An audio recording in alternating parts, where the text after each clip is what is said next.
বৌমা, ও বৌমা, বাইরে এসো, দেখো তোমার জন্য কি এনেছি। কই মা, কি নিয়ে এসছো দেখি?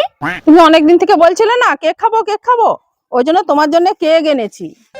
ও মা, তুমি আমার জন্য কেক নিয়ে এসছো? আজকে কোন দিকে সূর্য উঠেছে? ও মা, তুমি আমাকে এতটাই কিপটে ভাবো? তুমি কতদিন থেকে বলছো কেক খাবো কেক খাবো, আমি তোমার জন্য না এনে থাকতে পারি বলো? আচ্ছা, না না মা, তুমি রাগ করো না, আমি তো এমনি বললাম। তাহলে মা খুলে দেখি কি কেক এনেছো।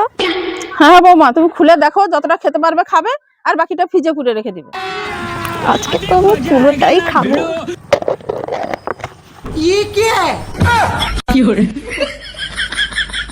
মা, তুমি এইটুকু কেক এনে বলছো যা খাবি খা আর বাদ বাকি ফ্রিজে রেখে দে? কি বলছো বৌমা? এইটুকু কেক মানে? তুমি খেতে হলে খাও, নাহলে আমাকে দিয়ে দাও। না না মা, আমি পুরোটাই খেয়ে নেবো।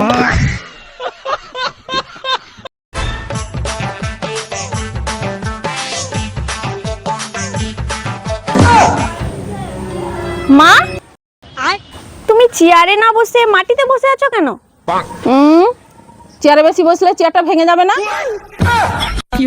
তাহলে চেয়ারটা বের করে রেখেছো কেন? আমাদের যে চেয়ার আছে লোককে দেখাতে হবে না? বাপ্পা, এরকম হাড় কিপটে আমি জীবনেও দেখিনি। এখানে তোমার মা, তোমার দিদা, তোমার মামি এসছে, এদেরকে শরবত দাওনি? শরবত দাও। কই মা, এখানে তো কেউ নেই। ওই তো, ভালো করে দেখো, ওই তো বসে আছে, দেখো। এখানে তো কেউ নেই। কেউ যখন নেই, তাহলে লাইটটা পাখাটা কিসের জন্য চালিয়ে রেখেছো?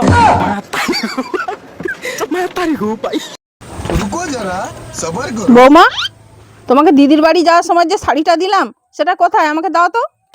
কেন মা, শাড়িটা তো আসলে মা, শাড়িটা না তাড়াহুড়োতে দিদির বাড়িতে ফেলে এসেছি। কি শাড়িটা ফেলে এসছো মানে? শাড়িটা হারিয়ে ফেললে তো? জানো ওই শাড়িটার বয়স কত?